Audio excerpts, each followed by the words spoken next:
Thank you for the introduction.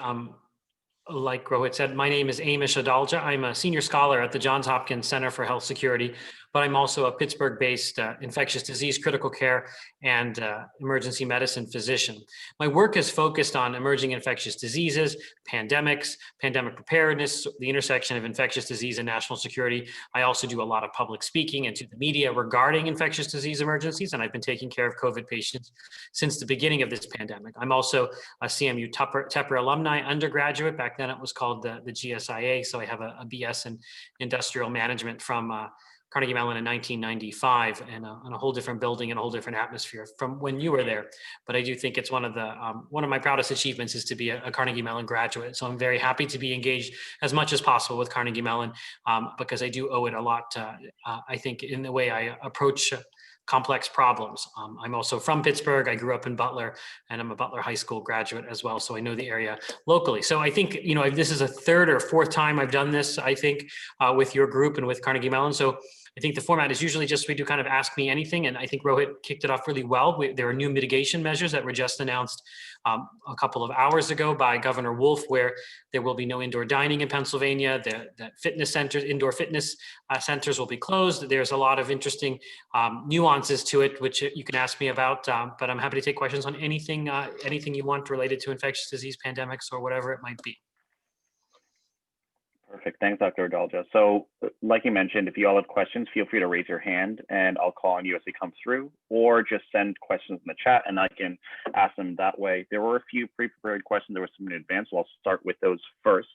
So the first question, Dr. Adalja, was as we're talking about vaccines coming imminently, they were recently approved by Canada, as well as some Middle Eastern countries, as well as the UK, and I think some people are getting vaccinated there. So as we think about that, what percentage of the population, and I guess we can talk about the US first, and then perhaps even world population, would need to be vaccinated before we can start to see a return to normalcy?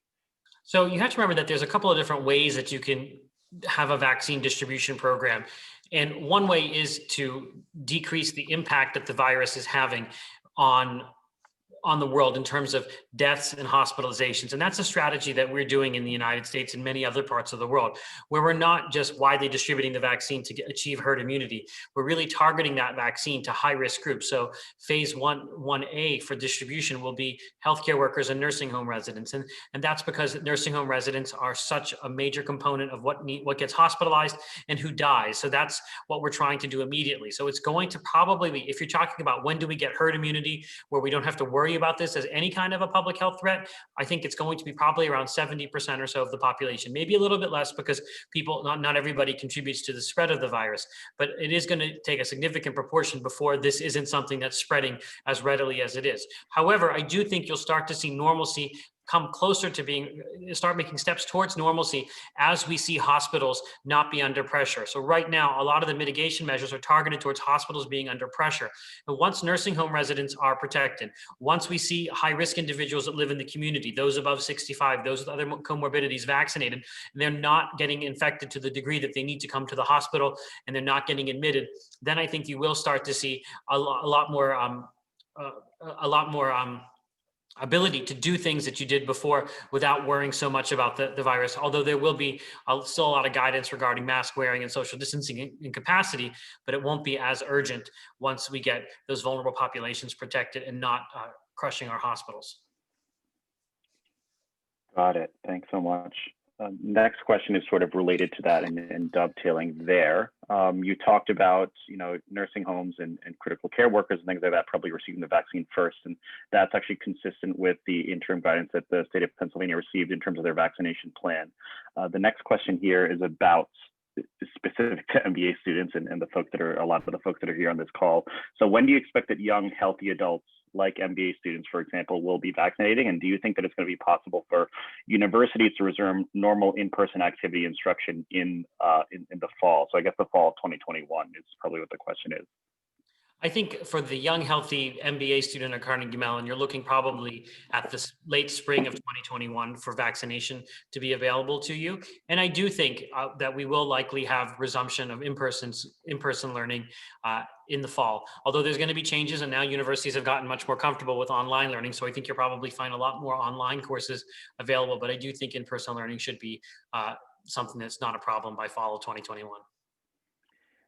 This is a question that I actually had in relation to that. I was chatting with a few friends of mine that are teachers in the public school system and across the country, and the fact that schools are actually getting comfortable with online learning, does this mean the end of, or the death of snow days and things of the like there?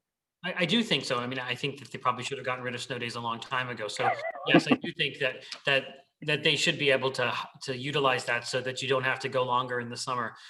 So I think that makes it easier. And even if you're sick at home and you're too sick to go to school because maybe you're sneezing and coughing, you can still tune in. So I think that also should get rid of that as well. So maybe it will eventually make schools more efficient because they get used to this technology, and people, when you go on vacation, you probably don't get an excuse anymore. If you're a 10th grader, you probably still have to log in. You may still have to log in from wherever you are. So I think in many ways it could make schools efficient. Obviously, we know for younger children, they're not learning so well with distance learning. And I think that that's an important point, that in-person instruction, I think, is probably the best for especially young students with learning disabilities, students whose language, or their first language is not English. And I think it needs to be a priority that we get in-person learning for schools for K through 12 back online as quick as possible.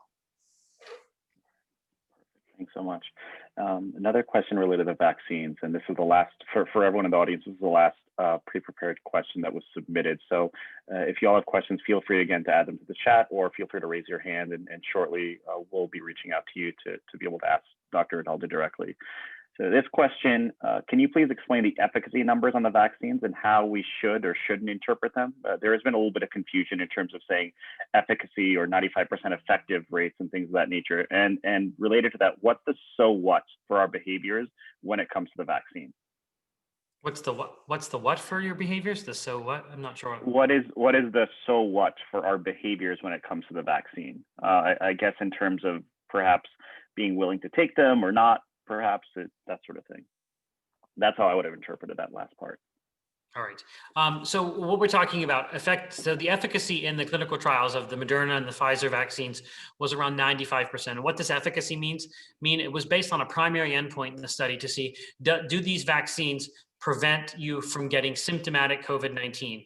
And what you can see is that there was a 95% protection rate from the placebo versus the treatment arm, the arms that actually got the real vaccine. So around 95% in both the Moderna and the Pfizer vaccines. It's a little bit lower with the AstraZeneca vaccine, and there's some issues you can ask me about there. But that's basically what they were key to look at, is how effective is the vaccine? How much does it reduce your chance of getting symptomatic COVID disease? That's what it means. That's what efficacy means. Obviously, when you roll it out into the general population, it's a little bit different than the trial population. So we probably will not get 95% in the real world setting, but in a clinical trial setting, that's what the efficacy was.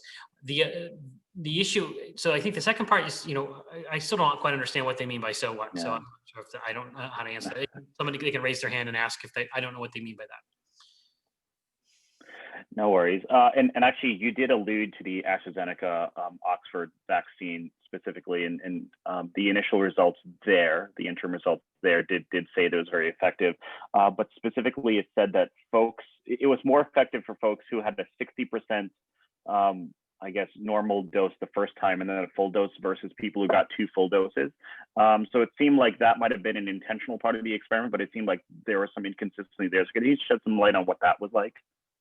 So the AstraZeneca vaccine uses a different technology. They actually use a different virus to deliver the spike protein from the coronavirus. They use something called a chimp adenovirus, which is basically a chimp common cold virus, so a virus that infects chimpanzees. And what they stumbled onto accidentally was that people who got a half dose and then a full dose had a higher efficacy rate than those who got the full dose on both. And it was an accident. They made a mistake. And we're still trying to understand why this happened. And it might be that 2 full doses creates too much immunity to the carrier virus, and that may blunt your response to the protein, the SARS coronavirus 2 protein that's enclosed in that in that vector. So this is something that I think we have a lot of questions about, because we want to understand, first of all, why it occurs. We want to make sure we know why it happened. And we also want to know how that mistake happened, because that does call into question their manufacturing capability. And we want to just get a lot more answers. And it was a small number of people that got the half dose, full dose.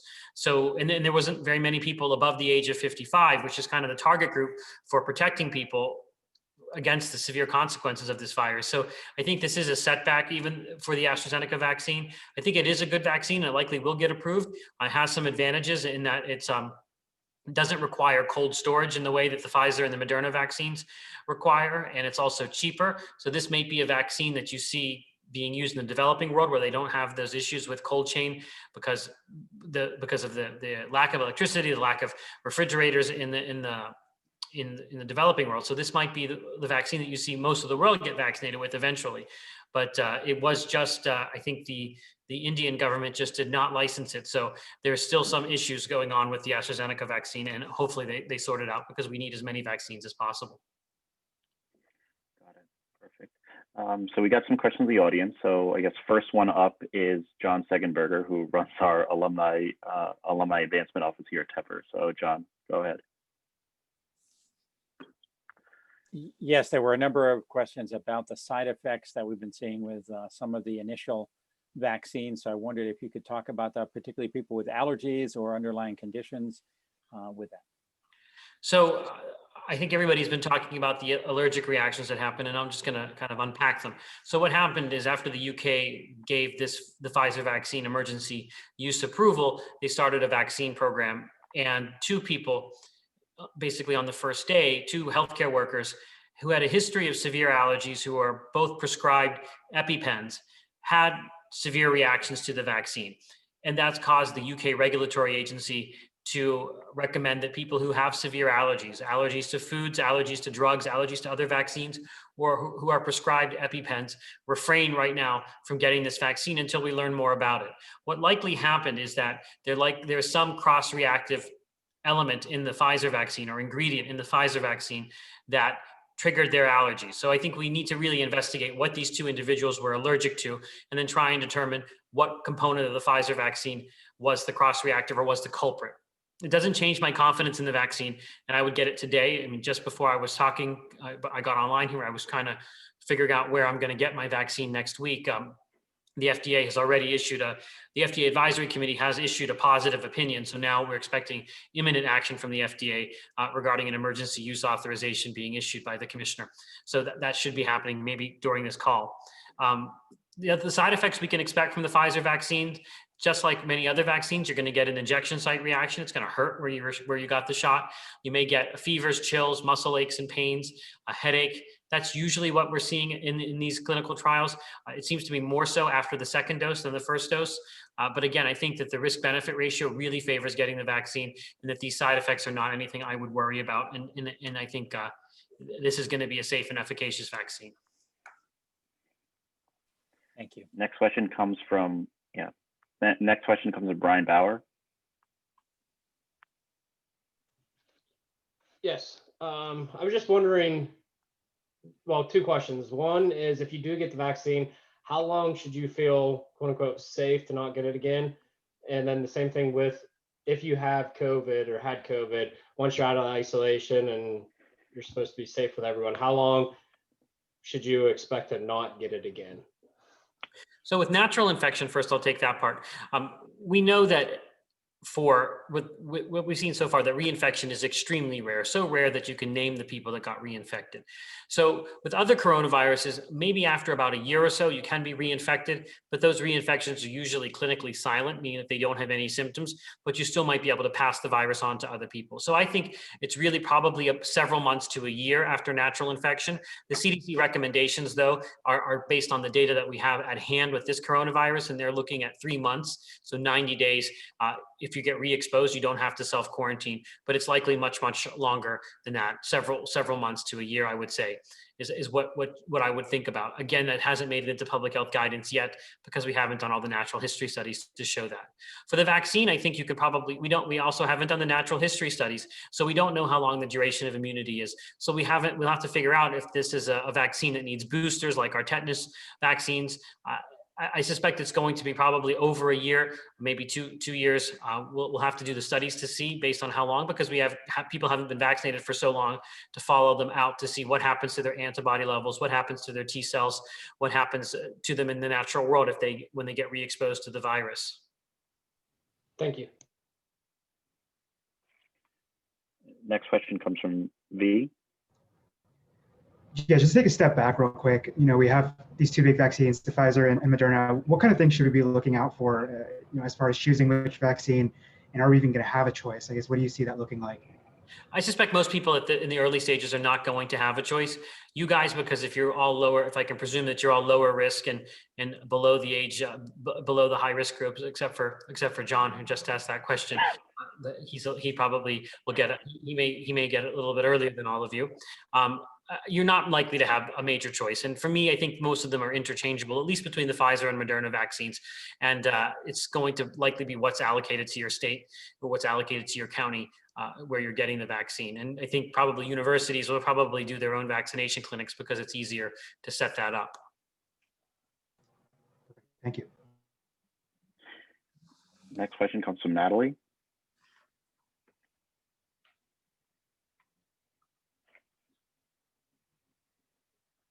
Natalie, you there? If not, I'll just ask. Yeah, sorry. No worries. Do you want to just, I could read it if anything. That's fine, go ahead. So my question is, once FDA approval is granted, how will we know when to get vaccinated? And how would other people know that you've been vaccinated? So once the emergency use authorization is granted, and I'm just checking my phone, it has not been granted yet, but I think it's going to probably come during this call, there will be announcements. There's already been priority groups set. So first priority group is healthcare workers like myself, nursing home residents. Then it's going to go to essential workers, and who's an essential worker is going to vary depending on your state. Then it's going to be community dwelling, people who are above the age of 65 or have risk factors. And then you're going to start it rolling out to the general public. So there'll be announcements, and many of you are too young to remember the 2009 H1N1 pandemic. But I remember getting vaccinated during that pandemic, and there were announcements when it was available in your area and who should come to get vaccinated. How will we know who's been vaccinated? You're going to get a little vaccine certificate after you get vaccinated, and you often get those certificates, but most people throw them out or don't pay attention to them. But they do exist after every vaccine, and that will probably be useful when you're trying to travel internationally, so that you don't have to necessarily quarantine or get a test if you've been vaccinated. So that's likely what will happen after you get your second dose. You'll receive a kind of a wallet card.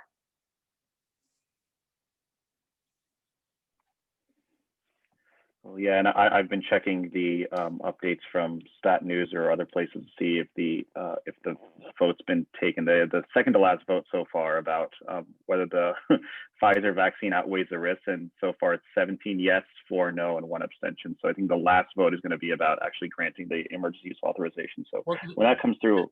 Just remember, Rohit, that's not that the panel doesn't make the decision. The FDA commissioner does. This is the advisory group. So then there'll be an official decision after that. Got it. And it may not come tonight, but. Our next question comes from Valentine. Oh, hi. So I'm joining from the University of Colorado Boulder, and I have a management responsibility. And because of that, I've been learning about pandemics more than what I ever thought. And having reliable sources has always been difficult. And first thing I want to do is thank Dr. Adalja for having been one of the most reliable sources of information all these months. So really, really thanks a lot. And my question to Dr. Adalja is that I have seen that some people are advocating for rolling out the first shot of the vaccine first to everybody and try to get some levels of immunity to everybody and then roll out the second, rather than trying to give the two within weeks. So what's your opinion on that? This is a controversial topic, and I don't think that there's an easy answer to it. And just for people who don't know, this is a 2-shot vaccine, but it seems to be after the first dose of the vaccine, after about 7 days, you have a pretty good chance of not being susceptible to the virus anymore, or not susceptible to severe disease. So the question is, because we have limited amounts of a 2-dose vaccine, is the strategy better to vaccinate everybody, as many people as we can with 1 dose, and then worry about the second dose later? Some places I think are going to do that.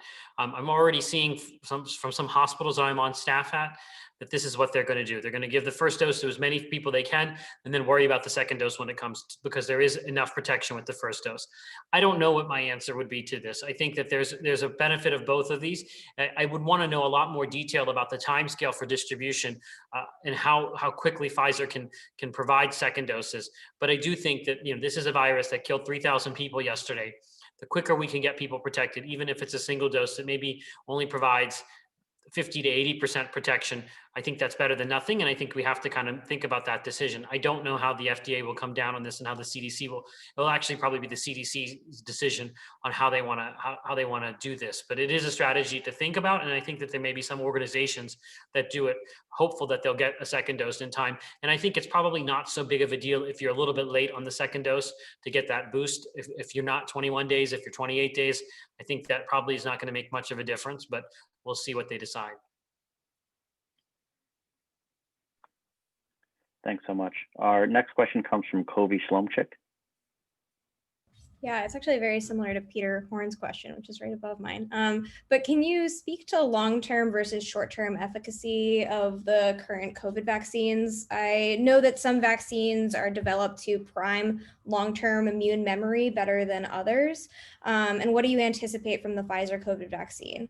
Will it prime long-term or short-term memory better? Well, so I think what we're looking at in the trial right now is obviously short-term because we don't have long-term data. I suspect, though, that the vaccine is going to generate long-lived T cells, long-lived B cells that will be there for the duration. We may need to get booster shots at 5 years or whatever it might be, but I think that this vaccine is probably going to have both aspects of long and short-term memory.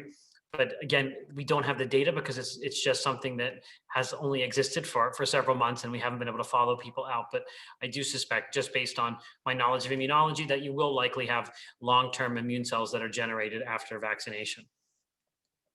Thanks. Our next question comes from Jamie. It's somewhat similar to previous questions, but I think it's an interesting nuance. So Jamie, go ahead. Sure. As I understand it, if someone has already gotten the virus, they're unlikely to get the virus again for a certain amount of time. So do you think people who have already gotten the virus will be less of a priority for receiving the vaccine? There was discussion by the ACIP on this very point. The ACIP is the Advisory Committee on Immunization Practices that works with the CDC to develop vaccine guidance. And at least in that discussion, they talked about people who've been infected within 90 days, that they maybe let somebody else go in front of them for the vaccine. And indeed, if I had antibodies and I just had myself checked for antibodies on the 7th, I would have said, I can wait a little bit and let other people in my priority group go before me. So I do think that that is something we should recommend and think about, because we do know that this virus does provide immunity, and we want to get as many people protected as possible. And Jamie, you had another question as well, so I might as well let you ask it. It's related to the actual distribution and the logistics of distributing the vaccine across the country. Yeah, I appreciate that. Yeah, who regulates that? Is it the FDA? And how does that process work? Do you suspect that there will be enough of the vaccine to go around? Who regulates what specifically? I guess just getting regulates how much of the vaccine is administered to each state. So that's going to be more Operation Warp Speed. That will just determine what the allocation will be. So that's Operation Warp Speed is it's a consortium of multiple different government agencies that are tasked with developing and coordinating and distributing the vaccine. So they're going to decide the allocations based probably on population density of different states and how they do that. It's going to be, in the end, it will end up being it will be a political decision coming from Operation Warp Speed's leadership. Obviously, CDC is part of that, so it's not completely. It's not that they're all partners in it, but that's how those decisions are being made. Cool. Thank you so much. Next question comes from Ashley Whiteman. Hi, Dr. Adalja. What are some of the possible long-term risks of the types of vaccines that are coming out now, or is that knowable? It's hard to know completely, but we have had, because these are new types of vaccines using messenger RNA. But we do have a lot of data, maybe probably 2 decades of experimentation on animals and in other clinical trials that have happened, but not really made it all the way. So I do think that we worry, obviously, because we're with vaccines. One of the longer term consequences we look at are autoimmune conditions. And I think you have to remember that anytime a vaccine is licensed, we never have all that long-term data. We follow people in what are called phase 4 post-licensure studies. So we will follow individuals to see if they develop any kind of longer term effects, but primarily what we're looking for is autoimmune types of disorders that happen after vaccination. There has not been a signal yet, and I've not seen mRNA vaccines cause this type of thing in any kind of preclinical studies. It's a theoretical risk, one that's important to think about, but I do think in this public health emergency, the short-term benefit of the vaccine outweighs these risks, although they're going to be important to study.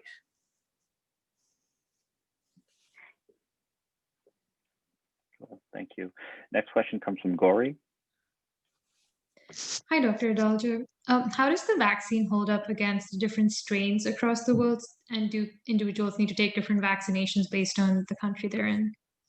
This vaccine is targeting the spike protein of the coronavirus. And while there have been some mutations and different kind of quasi strains, this vaccine is robust against all of them. This virus is a different type of virus than influenza. I think people really try to extrapolate from influenza to this coronavirus, and it's very different. We haven't seen any kind of mutation or strain divergence that has decreased the efficacy of the vaccine. It'll be important to monitor that, but this is the spike protein that they're using in these vaccines should be universal across the world.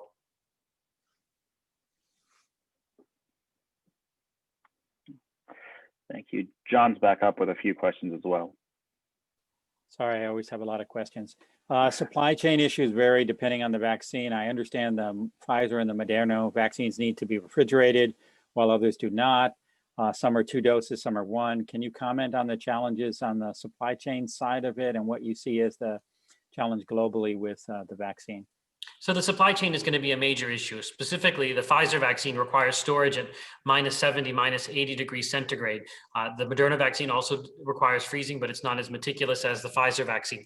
And that's what we call the cold chain. So any vaccine that requires a very stringent cold chain makes it logistically difficult to distribute. So what we know right now is that there's a lot of people that are moving dry ice to move these vaccines around. There are these deep freezer farms that was constructed in Kentucky, where UPS has a major hub, also one in the Netherlands, where UPS has another hub, and UPS is the one kind of doing a lot of this. Many hospitals, including here in Pittsburgh at both the Allegheny Health Network and UPMC, have bought freezers to store this vaccine. So that makes it very, very difficult. And you have to remember that when you think about the developing world, as I alluded to earlier, they don't have reliable electricity in many parts of the world. They don't have the access to these freezers. So it may not be that the Pfizer or the Moderna vaccine is what you get in all over the world. And that's why I think the AstraZeneca vaccine, it's very important that it complete its clinical trials and they fix their issues with dosing, because this might be the vaccine for the world, because it is something that does not require that type of refrigeration. All of those 3 vaccines I mentioned are all double dose vaccines. You need to take 2 doses, which is logistically challenging because we know we don't get people to come back for their second dose anytime we increase the number of doses a vaccine may have. So there are vaccines that are farther back in the pipeline, namely Johnson & Johnson's vaccine, which is a single dose vaccine. And you may see these single dose vaccines eventually supplant these 2-dose vaccines as we get further into this, because right now the goal is just to get any vaccine that works so that we can relieve the pressure on hospitals and relieve the number and decrease the number of deaths that are occurring. But eventually I do think that the Moderna and Pfizer vaccines will be replaced by 2nd generation vaccines that are single dose, don't have those storage requirements. And I think that's likely what you'll see eventually when you have this become possibly a routine childhood immunization down the road. And my other question related to that was, do you see the COVID-19 as being with us long-term on a kind of an annual basis? We have cases of COVID-19 like the flu that we have to face every year. I do think that, remember that first of all, that SARS-CoV-2, the cause of COVID-19, is not the first coronavirus that we've discovered. It's the 7th coronavirus we've discovered. And 4 of those other coronaviruses cause about 25% of our common colds. So they are very efficient and they can establish themselves in the human population. So I do think that COVID-19 will still be a problem, but it won't be a major public health emergency in the years to come. There will still be low-level circulation of it, and it will probably be seasonal. It'll probably become the 5th seasonal coronavirus, but it won't be that same problem because so many people will be protected through the vaccine. We'll have so much more knowledge about the virus. We'll have new tools to treat it. So I think that this will become a new human pathogen that we deal with, but it will become something that becomes more ordinary after we get through this acute phase of its emergence in humans. Is that normal for these kind of viruses, that they go through different cycles and then become weaker as they go along and more common? It's not necessarily they become weaker, they become established. I think that nothing's going to change in the virulence. It's just going to be so many more tools that we have at our hands, and so many more people that have some protection through prior infection, through a vaccine, that it tames the virus, not the virus itself becoming more tame through some kind of genetic change. But it does happen. You know, we weren't there when the other 4 coronaviruses jumped from whatever animal species into humans. So it might have been like that during that period of time. So it is the case that when a virus first explodes, oftentimes there's so much mystery, we don't understand it, we're late diagnosing it, we don't have tools at hand, that the virus does exacts a bigger toll than it will once we're more comfortable with it, once we've got some more armamentarium to use against it. So that's, I think, what we'll see happen here, that it will still be able to kill people, but it will not kill as many people because there'll be so much protection from vaccination and other measures. Thank you. Next question comes back. Brian had another question related to the concept of immunity passports and what that would mean for the population. Yes, thank you. So earlier you mentioned that having a vaccine certificate as possibly being important for international travel. Do you see companies requiring employees to get a vaccine to return to the office or able to jump on a plane? Do you see that certificate needing to be there for domestic flights? And at the same time, if that is the case, how will people distinguish between people that had the actual virus and people that had the vaccine? Oh, good question. So I do think that in the early stages of this vaccine rollout, most companies are not going to require it, especially when there's only an emergency use authorization for the vaccine and not a full FDA licensure, which may come. Although in Canada, the Pfizer vaccine is fully licensed. It's not an emergency license the way it is in the UK. So I don't think that they're going to mandate that most employers initially. I think they strongly will encourage it, and they probably will have some favoritism for those employees that are vaccinated, meaning they're going to be able to do more and have less restrictions on their travel and work travel if they're vaccinated. Where I think the vaccination certificate will be useful is going to be when you travel internationally, because many countries have issues about coming into the country, meaning that you might require a 14-day or a 10-day quarantine, or you might require a test. You may be able to shorten that quarantine substantially or avoid a test if you actually have a vaccine certificate. And there is no way that they're not going to give a certificate to people who've been infected and have antibodies. So those individuals, I think, are still going to be treated, at least in the short term, as if they're not vaccinated and have to go through that same type of issue. There are some countries, however, that have modified that. So if you're going to Iceland, for example, and you've been infected within the last 90 days, if you can show proof of infection, they will let you in without the quarantine. Eventually, you might see more countries do that.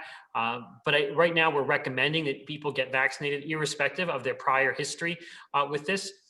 So it's probably going to be that many people have vaccine certificates. And remember, this initial rollout of the vaccine is going to be for those age 16 and above, and not for pregnant women, not for some other groups. And that's going to make it harder to mandate the vaccine or make it that's the only, the vaccine passport is the only way you can get to places, because there are going to be groups of the population that just can't be, that aren't eligible for vaccination. But eventually, I do think this will be, I think, a short-term thing. Once more people get vaccinated, once the public health emergency dissipates, I think that this is not going to be an issue about people being vaccinated against this. Even so, we do this for yellow fever is the example where you do have to show a vaccine card if you go into certain countries. And I have a vaccine card that I keep with my passport. Thank you. Next question comes back again to Kobe.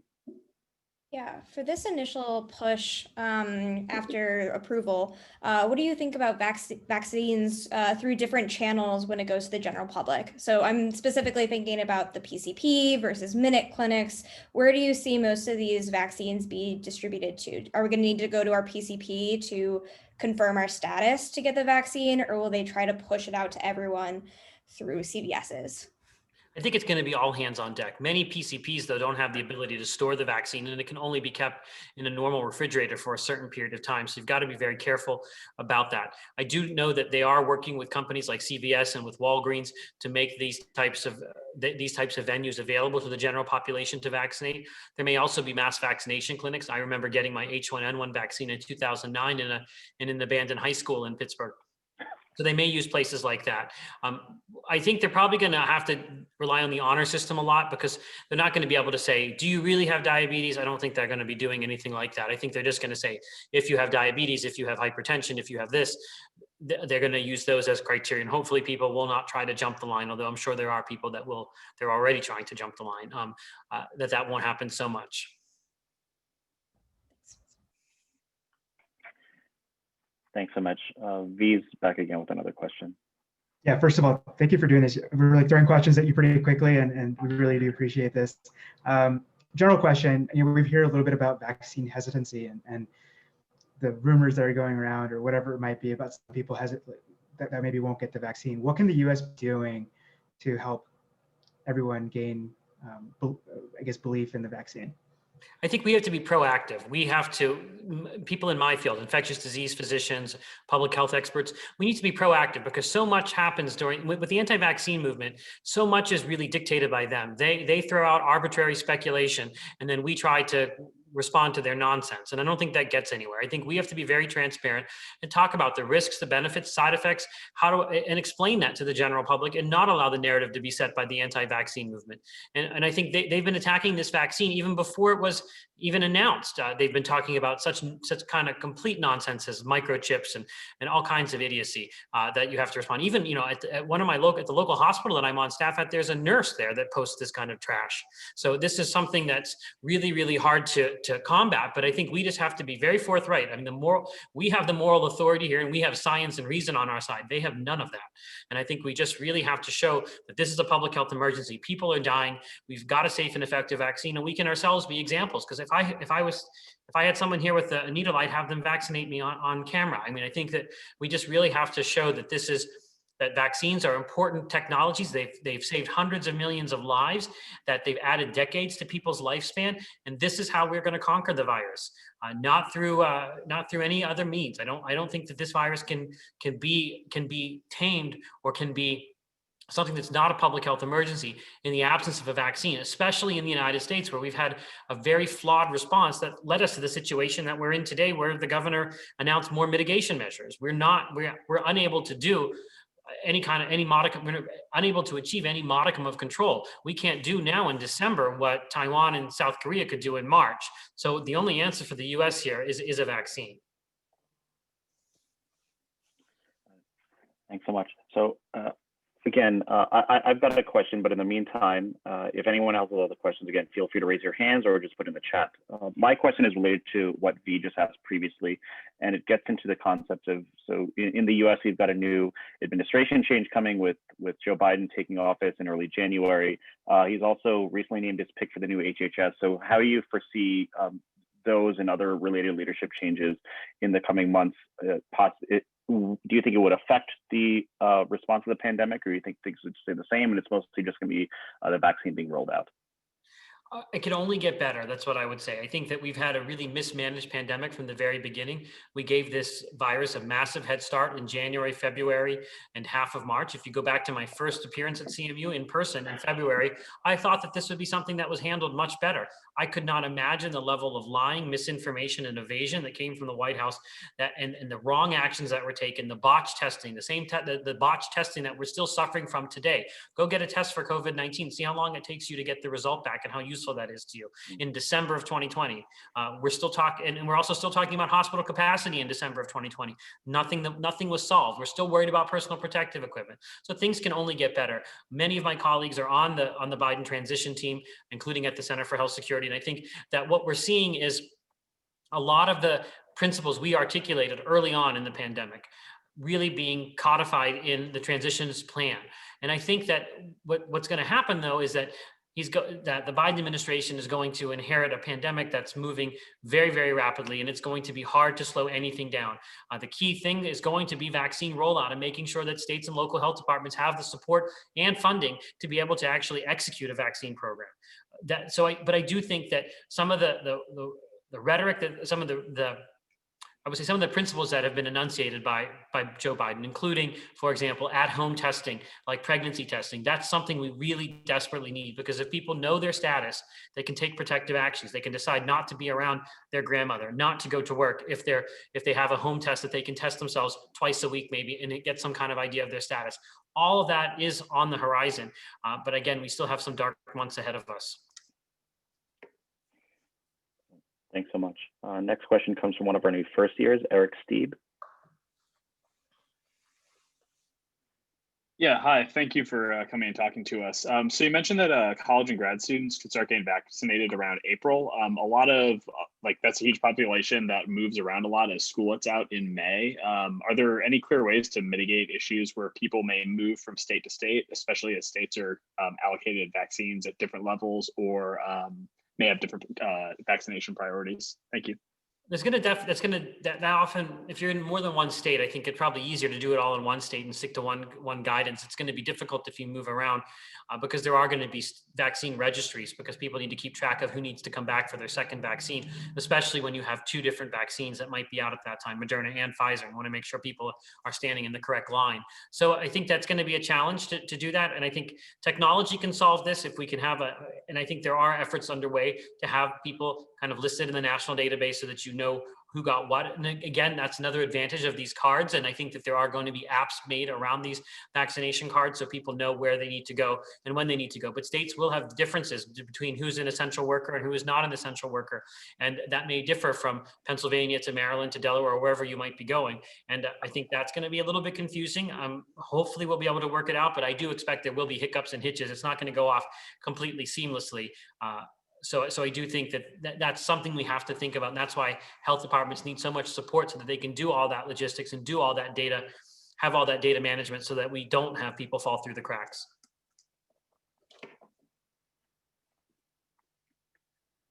Next question comes from Jamie again. Hi, thank you. As you noted, places like Singapore and Taiwan have closed their borders and their cases seemingly either leveled off or disappeared. Do you think they're now in the predicament of having to stay closed until they vaccinate most of their population? Well, I think that countries like Taiwan, they jumped into action so quickly, and they did use border closures because they were so close to China and so close to the epicenter. But what they did do is build a public health infrastructure system where they can test, trace, and isolate. So you can be tested very easily in places like Taiwan. It's just that you're still going to have some type of border control in order to catch those cases as they come, or have people quarantine. Alternatively, I think it is going to be a challenge if you're an island nation trying to kind of engage with the world in the absence of a vaccine. I do have a lot of confidence in Taiwan's health system. I was part of a team that went there in 2013 to evaluate their system, because they're sadly not part of the World Health Organization because of China's objections to them, that they don't have any way to evaluate their public health preparedness. And I would say that they are stellar.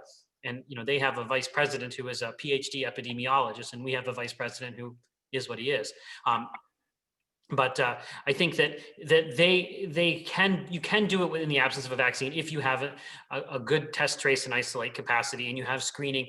And if you go through the Taiwan airport, they actually have fever screens that go on there. They can pull you out of line pretty quickly if they think you look sick. It's really an aggressive approach, and so it's not surprising to me that they scored so highly when it came to control of the virus. But I do think countries like New Zealand, where I think that they don't have test, trace, and isolate ability, they basically rely on a non-sustainable approach, where I think that they run to shut everything down every time they have a case, but have not built a public health infrastructure to be able to manage cases other than to just continually pull that trigger. I think they're going to definitely need to rely on a vaccine to keep this at bay in their country. So much. I had a question sort of dovetailing off that. You'd mentioned the president or vice president of Taiwan has a PhD in epidemiology. So related to that, Biden recently announced his pick for the secretary of HHS, and he I think some news outlets had reported that he doesn't have a healthcare background. He's not a doctor. So do you have any thoughts on whether that's advantageous or not? And does it necessarily matter for a secretary of the HHS to necessarily have one or not? Well, many of us in the field were hoping that we would see a physician as the head of HHS. There have been physician heads of HHS. I mean, most recently, I think Tom Price is a physician, and he was the secretary of HHS recently. But I think I'm much more interested in the picks for agencies that are kind of subordinate to the secretary of HHS, like the CDC director. I'm very confident in Rochelle Walensky. She is very well accomplished. She's the chief of infectious disease at Massachusetts General. I've seen her speak multiple times. Very smart, and I'm happy that an infectious disease physician is going to continue to helm the premier infectious disease agency in the world, the CDC. There are other the White House task force members, the Biden transition White House coronavirus task force members who likely will become the task force. I have a strong confidence in all of them. I know many of them personally, and I think that these are some of the best minds in the field. So I don't care so much that the HHS secretary is not a physician. I think I would have liked it to be a physician, liked it to be someone with public health experience, but HHS is a big agency and it's often political. And I understand that, the presidents like to appoint people that are going to have a big splash in the political world. And I think, the California Attorney General does have that type of profile. Thank you. Next question comes from Brian Dulog. Yeah, hi. My question is related to, our experience with COVID-19 earlier this year and seeing how fast it spread within the US and also globally, and the subsequent waves of cases. I'm just curious what lessons we can learn to better prepare for a future pandemic, and is there anything that can be done better in your opinion? Thank you. That's a whole lecture of things that can be done better. I think the number one, the lesson, the interesting thing is that this wasn't something that was surprising. Again, if you go back to my lecture in February, I talked about what we needed to do, and it wasn't like I was just making that up or I invented it. We've been talking about this for some time, that there was going to be a pandemic and that we needed to get ready. And there had been many reports, including reports that I've written that are probably dusty in some desk drawer in Washington right now, that weren't executed. So what we have to do is meet cases as they come. We have to be much better at understanding these threats and jumping into action before they spiral out of control. So what we could have done, and I think Taiwan is a great example of this, is as soon as we knew that there was an efficiently spreading novel coronavirus in China, we should have at that time engaged the private sector. We need diagnostic tests. We need to start thinking about vaccine development now in January. We need to look at the strategic national stockpile. Do we have enough personal protective equipment? And if we don't, let's start making it. We need to make sure hospitals are thinking about capacity and how they might manage these patients and make sure they have enough staffing and infection control procedures. All of that could have been done in January, February, and March. At the same time, we needed to say, we need to be able to test people, not just people from China, because this is an efficiently spreading respiratory virus. It's not just in China. We need to test people from Europe, and we need to test people that have not just lower respiratory infection symptoms, not just people who are short of breath, but people who have sore throats because they might be contagious too. We need to start looking actively for it. All of that's all been stuff that had been articulated, but it was all thrown out the window. No one did anything. It was just evasion at the highest levels, and it's baffling to me. And then we had such a botched testing rollout from the CDC to the state health department labs, and we kind of blocked private industry and university labs from making their own tests for so long that we just gave this virus a massive head start. And by the time we noticed it, there were already chains of transmission all over the country that bubbled over in places like New York and put their hospitals into crisis. So there's a lot of lessons. And I think one of the biggest lessons is that no matter how great your plans are, if you don't have good leadership to execute it, if you have people that are attacking science and scientists and experts, it's not going to work. And I think that's what's happened. And the reason why we're in mitigation now in Pennsylvania, again, is because people are not listening and not following common sense. And I think that's a good thing to learn, is that people are not necessarily going to listen to you, even if it is sound and based on science, because there is so much misinformation out there as well. And so much injection of politics into things that should not necessarily be political. Thanks so much. And next question comes from Max Kilcutt. Hi, thank you. Adding to Brian's question, what sort of surveillance measures can be put in place to catch outbreaks sooner so we can react better? And are they viable from a financial, operational, or political standpoint? So we have a lot of these surveillance. There was a program called Predict by USAID, which was canceled by the Trump administration. But what they were doing is looking at viruses that helping surveillance in other parts of the world, looking at patients that have unexplained fevers, unexplained pneumonias, and just trying to understand what's going on. That's one way to do it. Another way to do it is also to be doing that better. Being better at diagnosing infectious diseases here in the United States. How often have you went to an urgent care clinic and said, you got some virus, you're going to get better. We don't know which virus it is. Don't worry about it. We can't do that. We need to know what's infecting people. We have to get better at specific diagnosis. And I think this isn't something that's not financially viable. If you think about diagnostic testing, think about how much was spent in the CARES Act. How many trillion, what was it, 2.2 trillion? It's like 0.1% was spent on diagnostic testing. So this is a drop in the bucket. I mean, it's literally like a rounding error, how much we would need to do to get better at diagnosing COVID-19. But in general, that's the whole point with pandemics, is that prevention is so much cheaper than actually responding to the pandemic. If we could have responded faster, if we would have known, even if you've had a couple of days head start, you could have actually made, not a couple of days, maybe a couple of weeks head start, you could have actually made a major dent. And it's very cheap to prevent pandemics compared to responding to a pandemic. And I think now there is a window of opportunity to get this right, to get pandemic funding out of this cycle of panic and neglect where something is in the headlines. When there's an anthrax attack or a bird flu scare or H1N1 or Zika or Ebola, people worry about it, people fund it, and then all of a sudden it recedes from the headlines and people forget about it. And we can't do that. We have to fund pandemic preparedness sustainably. It has to be thought of as part of national security. This is a core function of government, to keep people away from keep people from getting infected from other people with a communicable disease. And we failed at it. And I think right now we have to fix this, because we can't afford to let this happen again. And it's not a question of when another pandemic, of if another pandemic will happen. It's a question of when it will happen. We're going to be facing another infectious disease emergency. It's just a matter of a biological fact, basically based on the population, travel patterns, and what's going on in the world. So I do think that prevention is going to be much, much cheaper than doing this again. Thank you so much. Our next question comes from Lily Rollins. Hi, so I have a question about testing. I'm so baffled by how difficult it is to get testing in the United States. And after, 10 months into this, I just would have thought that we would have ramped up testing more, so that if anyone needs a test, even if you're asymptomatic, that you can go get one. And I'm even more perplexed just how hard it's been in Pittsburgh and the Pittsburgh area to get tested. And I'm just curious if you have any insights or thoughts into why we haven't ramped up testing more. Do you think that it's not maybe as important as maybe I think it is? Or is it because we've been so focused on the vaccine and we think if we just get the vaccine, then we don't need testing capabilities anymore? But just any thoughts you have on our testing situation right now in the US?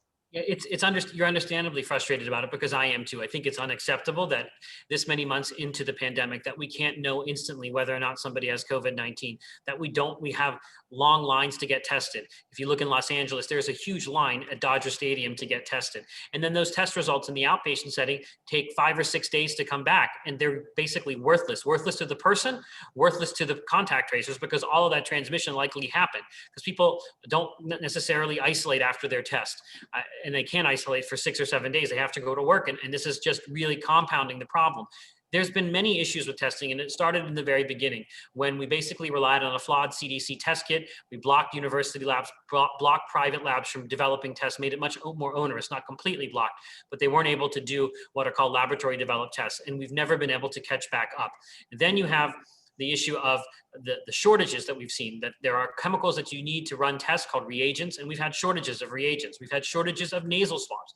All of this could have been easily fixed if you actually would have prioritized testing. But again, we've had rhetoric coming from the White House that the more we test, the worse we look. And if we didn't test so much, we wouldn't have so many cases, as if by not looking, something goes away, as if we didn't do cervical cancer screening, there would be no cervical cancer cases. If that's what the rhetoric is from the head of the government, that's not going to lead to testing availability being a priority.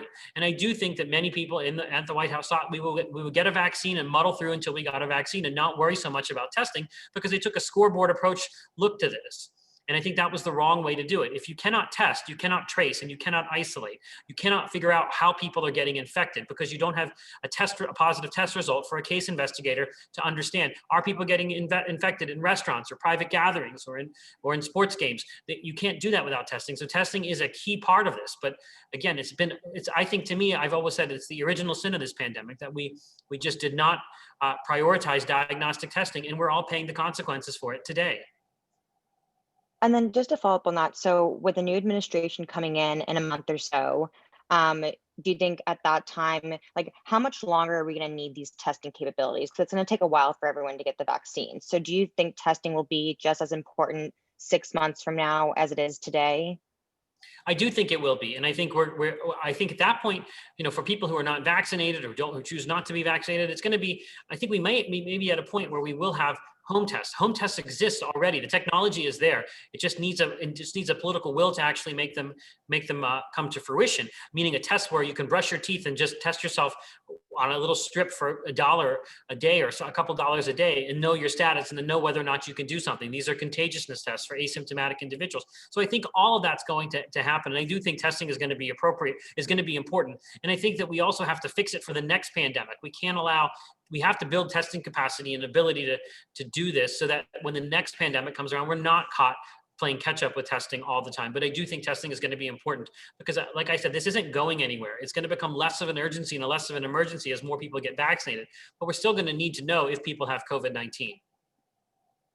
Thank you so much. Yeah, that's just been something, I just think it's crazy. Like, we knew the demand would increase with cases at this point, but testing hasn't ramped up. So thank you so much.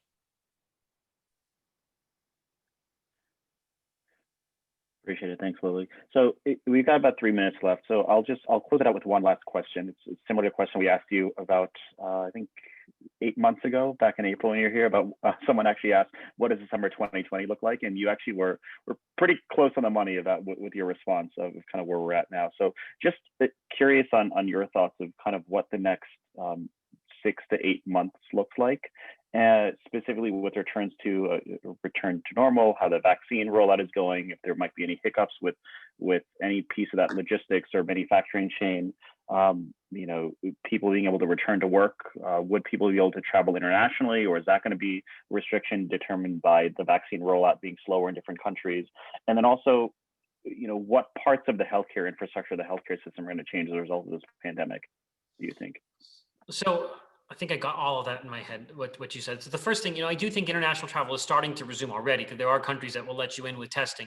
I think that there is going to be an issue with the vaccine certificate for many different countries. And then it is going to be based upon how much the native population has been vaccinated before you're actually allowed to go in there so that you don't spread it. So that's going to be facilitated by better testing and vaccine certificates. I think it will come back eventually. It's going to be slow, but I do think it will come back. The other part was what parts of healthcare is going to change. I think that we're going to be much better at relying on telemedicine. I think that we've learned that we can do a lot of telemedicine, and I think that's going to increase. I think we're going to be much better at managing capacity at hospitals, and you will see hospitals take emergency planning much more seriously than they have in the past. I also think that we're going to see probably less of a trend towards closures of hospitals and trying to preserve that capacity in case this happens again, because there has been a trend in healthcare to move everything outpatient and then at that time close hospital beds. Maybe there'll also be help with regulations with hospitals. Remember that, for a hospital to even open a bed that's been closed, they have to file they have to ask for permission from the state health department to open that bed. And in some states, their competitors can object and say, they don't need that bed. We don't need that bed in this metropolitan area. So the certificate of need laws, those need to go as well in healthcare. And we can't have zoning boards blocking the development of hospitals. Like that's happening right now in Pittsburgh, where Jefferson Hills Borough is blocking a UPMC hospital. At the same time, we're worried about hospital capacity. We've got local politicians blocking a hospital from being constructed in the South Hills of Pittsburgh. I think that doesn't make any sense to me. That needs to go away. I think on the clinical side, I think diagnostic testing is going to get much better. Many hospitals invest in a lot of diagnostic tests. So I think we're going to get better at managing infectious diseases in general in hospitals. I think it's going to be a lot of things that are going to change. A pandemic has lots of cascading impacts, and it's hard to predict them all. But I do think everything is it's going to be a new normal that really factors in how this pandemic has touched everybody. I actually have to run now, but thank you for this. Thank you, and I'm happy to come back. And again, glad to be of use to Carnegie Mellon. No, appreciate it. Thank you so much for being able to join us again and offering your time.